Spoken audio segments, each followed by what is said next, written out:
తాకట్లో ఉన్న మీ బంగారాన్ని విడిపించి ఆ రోజు ఆన్లైన్ రేటుకి కొంటాం. Sharma gold company. నమస్కారం, సుమన్ టీవీకి స్వాగతం. నేను మానస. ఈ రోజు మనతో పాటు ఉన్నారు జ్యోతిష్య రత్న, జ్యోతిష్య చక్ర వైభవ నిపుణ డాక్టర్ రాళ్లపల్లి రవికుమార్ గారు. వారితో మాట్లాడదాం. జూన్ నెల మాసానికి సంబంధించిన మాస ఫలితాల గురించి తెలుసుకుందాం. గురుగారు నమస్కారం అండి. నమస్కారం. గురుగారు, ముందుగా ఈ జూన్ మాసంలో ద్వాదశ రాశులకి సంబంధించి అంటే నవగ్రహాలు ద్వాదశ రాశుల్లో ఏ ఏ స్థానాల్లో ఉన్నాయో ముందుగా వివరించండి. తప్పకుండా.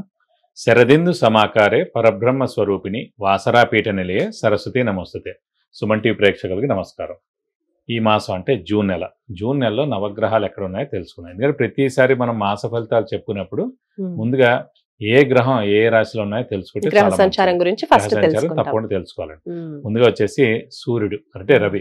అంటే ప్రతి నెల కూడా 15వ తారీఖు నుంచి ఒక రాశి నుంచి ఇంకో రాశిలోకి మారుతారు. సో మనకి జూన్ 15 నుంచి వేసుకుంటే కనుక జూన్ 14 తారీఖు దాకా వృషభ రాశిలో ఉంటారు. జూన్ 15 నుంచి మిథున రాశిలోకి వస్తారు. సో జూన్ 15 నుంచి చూపించగా జూలై 14 దాకా రవి మనకి మిథున రాశిలోనే ఉంటారు. అలాగే బుధుడు వచ్చేసి మనకి మిథున రాశిలో స్వస్థానంలో ఉంటారు. అలాగే మనకి శని వచ్చేసి ప్రస్తుతం మీన రాశిలోకి ప్రవేశించారు. అలాగే గురువు కూడా మనకి మిథున రాశిలోకి ప్రవేశించారు. మిథున రాశిలో ఉంటారు ఈ సంవత్సర కాలం అంతా. శని కూడా సంవత్సర కాలం అంతా మీన రాశిలో ఉంటారు. అలాగే రాహు వచ్చేసి మనకి కుంభరాశిలో ఉంటారు. అలాగే మనకి కేతు వచ్చేసి మనకి సింహరాశిలో ఉంటారు.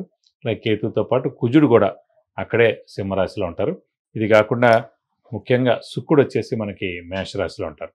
ఈ కాంబినేషన్ అంతా మనకి ఈ నెలల్లో ఇలా ఉంటుంది. ఇప్పుడు ముఖ్యంగా అంటే 5/6/2025 నుంచి కుజుడు నీచత్వం వెళ్ళిపోయి మనకి సింహరాశిలోకి ప్రవేశిస్తున్నాడు. ఇన్నాళ్ళు మనకి ఈ యుద్ధ వాతావరణం తీసుకోండి, ఎర్త్క్వేక్స్ లాంటివి తీసుకోండి, అలాగే ఫైర్ యాక్సిడెంట్స్ తీసుకోండి, అలాగే ఇల్లు కూలిపోవడాలు కానివ్వండి, ఈ మిలిటెంట్ అటాక్స్ కానివ్వండి, ఇవన్నీ కూడా ఈ నక్సలైట్స్ కానివ్వండి, ఇవన్నీ సమస్యలు కూడా ఒక కొలిక్కి వచ్చినట్టమాట. 5/6/2025 నుంచి కుజుడు నీచత్వం వెళ్ళిపోతున్నాడు. ఎందుకంటే ఇది లాస్ట్ ఇయర్ అక్టోబర్ నుంచి ఉంది మనకి కుజుడు నీచత్వం అనేది. సరే వక్రగతి అని మామూలుగానే వచ్చింది, మళ్ళీ ఏప్రిల్ నుంచి మళ్ళీ విజృంభించింది. సో ఈ కుజుడు నీచత్వం అనేది వెళ్ళిపోతే కనుక మనకి దేశానికి కూడా అంటే పీస్ఫుల్గా ఉంటుందని చెప్పుకోవచ్చు. కానీ ఇక్కడ ఏంటంటే మళ్ళీ కుజుడు కూడా ఇక్కడ సింహంలో వచ్చినా కూడా కేతుతో కలిసి సప్తమ స్థానంలో ఉన్న రాహుని చూస్తున్నాడు. కాబట్టి ఇప్పుడు కూడా కొంచెం ఉదురుతూ ఉంటుంది. అంటే మనకి ఎప్పటిదాకా ఉందంటే మనకి 28 జూలై 2025 వరకు ఈ కుజుడు కేతు కలిసి ఉంటారు. ఈ కుజుడిని రాహు చూస్తుంటాడు. సో 28 జూలై దాకా కూడా మళ్ళీ ఈ ప్రకృతి వైపరీత్యాలు కానివ్వండి ఇలాంటి వరకు చిన్న చిన్న జరిగేందుకు అవకాశాలు ఉన్నాయి. అలాగే యాక్సిడెంట్స్ ఎక్కువగా జరిగేటట్టు ఉన్నాయి ఈ 1 మంత్ ఈ 2 మంత్స్లో కూడా. అలాగే ట్రైన్ యాక్సిడెంట్స్ అవనివ్వండి, అయితే బస్ యాక్సిడెంట్స్ అవనివ్వండి, ఫైర్ అంటుకోవడం కానివ్వండి, షార్ట్ సర్క్యూట్ కానివ్వండి, ఇల్లు కాలిపోవడం కానివ్వండి, అలాగే చిన్న చిన్న యుద్ధ వాతావరణం కాదు కానీ ఇలా అనవసరమైన చిన్న చిన్నవన్నీ కూడా జరిగేందుకు అవకాశాలు ఉన్నాయన్నమాట. సో కొంచెం జాగ్రత్త వహిస్తే సరిపోద్దని చెప్పుకోవచ్చు. అలాగే మనం ఇప్పుడు ఎక్కువగా మన రాశి ఫలాల్లో వివాహం గురించి వాటి గురించి చెప్పుకుంటాం. ఎందుకంటే వివాహం మెయిన్ ఏంటంటే ఈ మూఢం అవి ఉన్నప్పుడు చేయకూడదు. అంటే ఏదైనా ఎన్ని శుభకార్యం అంటే ఈ ఇంటి గృహప్రవేశం కానివ్వండి, శంకుస్థాపన కానివ్వండి, అలాగే వివాహం కానివ్వండి, అలాగే ఎంగేజ్మెంట్ కానివ్వండి, ఏదైనా ఎన్ని మేజర్ శుభకార్యాలు ఏవైనా సరే మూఢంలో చేయకూడదు. ఎందుకు మనం అలర్ట్ చేస్తున్నాం అంటే అండి, మూఢం మనకు ఇంచుమించుగా 3 నెలల పాటు ఉందండి. ఫస్ట్ వచ్చేసి ఇప్పుడు 10th జూన్ నుంచి 8th జూలై దాకా మూఢం ఉంది. సో ఈ టైంలో మనం ఏమి అంటే కనీసం పెళ్లి చూపులు కూడా చూడడానికి వీలేదన్నమాట. సో అందుగురించి ఇది మనం వేస్ట్ చేయకూడదు టైం. ఈ ఏడాది గురుబలం బాగా ఉన్న వాళ్ళందరూ కూడా త్వరగా మనం ఫిక్స్ చేసుకుంటే మంచిది. అలాగే మళ్ళీ నవంబర్ 30 నుంచి 13th ఫిబ్రవరి 2026 దాకా అంటే అదొక 75 రోజులు. ఈ 10th జూన్ నుంచి 8th జూలై దాకా తీసుకుంటే 30 రోజులు. చూసి ఓవరాల్గా మనకి 100 రోజులు 105 రోజుల దాకా మూఢమే ఉంటుంది ఈ సంవత్సరం అంతా. కాబట్టి గురుబలం బాగా ఉన్న వాళ్ళ మటుకు గట్టి ప్రయత్నం, మానవ ప్రయత్నం, స్పీడ్గా స్మార్ట్ వర్క్ చేసి ఏదైనా చేసి ఫాస్ట్గా పెళ్లి కుదుర్చుకోవడం అనేది చేసుకుంటే చాలా మంచిది. ఇప్పుడు వృషభ రాశి. గురుగారు, వృషభ రాశి వాళ్ళకి ఈ జూన్ మాసం ఏ విధంగా ఉండబోతోంది, ఎలాంటి శుభ పరిణామాలు కనిపిస్తున్నాయో తెలియజేయండి. తప్పకుండా. వృషభ రాశి అనగానే మనకి కృత్తిక 2-3-4 పాదాలు, రోహిణి 1-2-3-4 పాదాలు, మృగశిర 1-2 పాదాలు, ఈ నక్షత్రాల సమూహం అంతా మనకి వృషభ రాశిలోకి వస్తుంది. మనం ఇదివరకు కూడా చెప్పుకున్నాం, చంద్రుడు మనస్కారకుడు, బుద్ధికారకుడు, అలాగే మాతృకారకుడు. సో ఎవరికైతే వృషభ రాశి ఉందో వాళ్ళకి చంద్రుడు ఉచ్చస్థానంలో ఉంటారు. కాబట్టి ఫస్ట్ తల్లి యొక్క అనుగ్రహం, తల్లి యొక్క బ్లెస్సింగ్స్ పరిపూర్ణంగా ఉంటుంది. అలాగే వీరికి కూడా తల్లి అంటే ప్రాణంగా ఉంటారు కూడా. సో ఫస్ట్ ఆఫ్ ఆల్ ఎప్పుడైతే తల్లి బ్లెస్సింగ్స్ ఉన్నాయో తప్పకుండా 100% సక్సెస్ అవుతారు. కొంచెం స్ట్రైట్ ఫార్వర్డ్గా నీతి నిజాయితీగా కూడా ఉంటారు. సో ఈ వృషభ రాశి వారికి మటుకు పట్టిందల్లా బంగారం చెప్పుకోవచ్చు ఈ సంవత్సర కాలం అంతా వాడ. ఎందుకంటే మనకి ఇందా నుంచి చెప్పుకున్నాం గురుబలాన్ని. మన రాశి నుంచి 2, 5, 7, 9, 11 2, 5, 7, 9, 11 స్థానాల్లో గురువు ప్రవేశించినప్పుడు సంవత్సర కాలాంతా అక్కడ ఉంటారు కాబట్టి అన్ని శుభ పరిణామాలు జరుగుతాయని. సో శ్రమ, కాలం, ధనం వ్యర్థం కాకుండా ఉంటుంది. అవసరానికి డబ్బు సమకూరుతుంది. రావాల్సిన బాకీలు వసూలు అవుతాయి. షూరిటీస్ పెట్టవచ్చును. స్పెక్యులేషన్స్ కలిసి వస్తాయి. వ్యాపారస్తులకు పట్టిందల్లా బంగారం చెప్పుకోవచ్చు. కొత్త వ్యాపారం స్టార్ట్ చేయొచ్చు, లేదంటే ఎక్స్పాన్షన్ జోలికి వెళ్ళచ్చు, లేదా మధ్యవర్తిత్వం కూడా వహించవచ్చు. షేర్స్ కూడా కలిసి వస్తాయని చెప్పుకోవచ్చు. అలాగే ఇది కాకుండా ముఖ్యంగా చెప్పాలంటే కనుక ఈ దైవబలం, దైవానుగ్రహం కూడా పరిపూర్ణంగా ఉందండి. ఎప్పుడైతే గురువు ద్వితీయ స్థానంలో ఉన్నాడో, ద్వితీయ అంటే కుటుంబ స్థానం, నేత్రస్థానం, వాక్స్థానం, ధనస్థానం.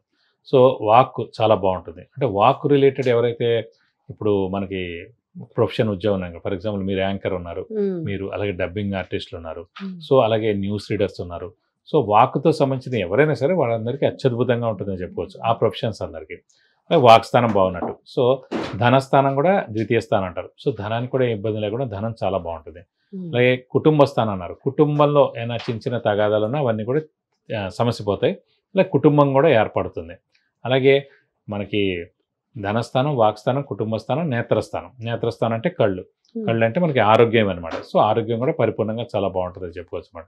కాబట్టి ఇలాగా వ్యాపారస్తులు కానివ్వండి, విద్యార్థులు కానివ్వండి, అలాగే మీడియా వారు కానివ్వండి, క్రీడారంగం కానివ్వండి, అలాగే రాజకీయ నాయకులు కానివ్వండి, సో పత్రికా రంగం, మూవీ రంగం, సినిమా రంగం, వీరందరూ కూడా అత్యద్భుతంగా ఉంటుందని చెప్పుకోవచ్చు ఈ మాసం అంతా. ఎందుకంటే నవగ్రహాలు ఏవైతే ఉన్నాయో మెయిన్గా శని లాభస్థానంలో ఉండడం, గురువు ద్వితీయ స్థానంలో ఉండడం, అలాగే మనకి రాహుకేతుల బలం పరిపూర్ణంగా ఉండడం, ఇవన్నీ చూసుకుంటే కూడా అత్యద్భుతంగా ఉంది. కాబట్టి వీరికి పట్టిందల్లా బంగారం చెప్పుకోవచ్చు ఈ మాసం అంతా. గురుగారు, వృషభ రాశి వాళ్ళకి వివాహం కాని వాళ్ళకి ఏమైనా ఈ నెలలో వివాహం కుదిరే అవకాశాలు, వివాహం జరిగే అవకాశాలు ఏమైనా ఉన్నాయా? తప్పకుండా. ముఖ్యంగా ఏంటంటే వృషభ రాశి వారికి మొన్న మే 15 నుంచే గురుబలం స్టార్ట్ అయింది కాబట్టి ఆల్రెడీ ఎప్పటి నుంచో చూస్తుండొచ్చు. సో చూస్తున్నవి కానీ, ఆల్రెడీ పెళ్లి చూపులు అయ్యేవి కానీ ఏవైనా సరే ఖచ్చితంగా కుదిరేందుకు అవకాశాలు 100% ఉన్నాయి. కొంచెం మనమే స్పీడ్ అవ్వాలి. ఇందాక కూడా చెప్పుకున్నాం మనం. ఓవరాల్గా ఈ ఏడాదిలో అంటే నెక్స్ట్ మే లోపల 105 రోజులు, ఇంచుమించు చెప్పాలంటే 3.5 months దాకా మూడమే ఉంది. ఆ మూడంలో పెళ్లి చూపులు ఉండవు, పెళ్లి మాటలు ఉండవు, పెళ్లి ఏమంటారు ముహూర్తాలు ఉండవు, ఏవి ఉండనమాట. సో మనకి ఆల్రెడీ 3 నెలలు పోయినట్టే. కాబట్టి ఇప్పుడైనా మేల్కొనండి. ఎందుకంటే గురుబలం పరిపూర్ణంగా ఉన్న రాసులు ఏవైతే ఉన్నాయో వాళ్ళు ఖచ్చితంగా ఫాస్ట్గా మూవ్ అవ్వాలి, ఫాస్ట్గా పనులు చేయాలి, త్వరగా మనం వెతుక్కుంటే కనుక త్వరగా కుదురుతామండి. కాబట్టి ఇది అత్యుత్తమైన సమయం వృషభ రాశి వారికి. ఖచ్చితంగా 100% వివాహం కుదురుతూనే చెప్పుకోవాలి. ఓకే. అలాగే వృషభ రాశి వాళ్ళకంతా బాగుంది అంటున్నారు కాబట్టి విదేశీ యానం ఏమన్నా ఉందంటారా వాళ్ళ రాశిలో? విదేశీ యానం ఏంటంటే ముఖ్యంగా మన గురుబలం చాలా బాగుంది, శని బలం చాలా బాగుంది కాబట్టి రాశాధిపతి అయిన శుక్రుడు కూడా చాలా బాగుంటాడు కాబట్టి ఖచ్చితంగా మీరు ప్రయత్నిస్తే కనుక ఫారెన్ టూర్ కానీ, విజిట్ కానీ, అసైన్మెంట్ కానీ ఖచ్చితంగా ఉంటుంది. అలాగే విద్యార్థులు కూడా ఎవరైతే ఉన్నారో వారు కూడా ఉన్నత చదువు కోసం ఖచ్చితంగా ఫారెన్ కూడా వెళ్ళొచ్చు. వాళ్ళకి మంచి ర్యాంక్ వస్తుంది, మంచి సీట్ వస్తుంది, మంచి యూనివర్సిటీలో వాళ్ళకి సీట్ వచ్చేందుకు అవకాశాలు ఉన్నాయి కాబట్టి గట్టిగా ప్రయత్నిస్తే 100% వచ్చేందుకు అవకాశాలు ఎక్కువగా ఉన్నాయి. ఇంకా వృషభ రాశి వాళ్ళు ఎటువంటి పరిహారాలు పాటించాలి ఈ నెల మాసంలో బాగుండడానికి? అంటే ప్రస్తుతం అయితే మనకి చతుర్థ స్థానంలో కేతు ఉన్నారు కాబట్టి అది ఒక్కటి కొంచెం మిశ్రమ ఫలితాలు ఇస్తారు కాబట్టి వినాయకుడిని కానీ, వెంకటేశ్వర స్వామి కానీ ఎక్కువగా ఆరాధిస్తే చాలా మంచిది. అలాగే వినాయకుడి అంటే మనకి ప్రతి బుధవారం వినాయకుడి టెంపుల్కి వెళ్ళి 40 ప్రదక్షిణాలు చేయడం, అలాగే ప్రతిరోజు వీలైతే కనుక వినాయకుడు అష్టోత్తరం, వెంకటేశ్వర స్వామి అష్టోత్తరం చదువుకోవడానికి మీకు అన్ని విధాలా మంచి చేకూరుతుంది. రైట్ గురుగారు, ధన్యవాదాలు. నమస్కారం. చూసారు కదండి, ఇది వృషభ రాశి వాళ్ళకి జూన్ మాసంలో రాశి ఫలాలు ఏ విధంగా ఉన్నాయనే విషయాలు తెలుసుకున్నాము. అలాగే చిన్న చిన్న పరిహారాలు పాటించినట్టయితే ఇంకా అద్భుతంగా ఉంటుందని గురుగారు తెలియజేస్తున్నారు. చూస్తూనే ఉండండి సుమన్ టీవీ. నమస్తే.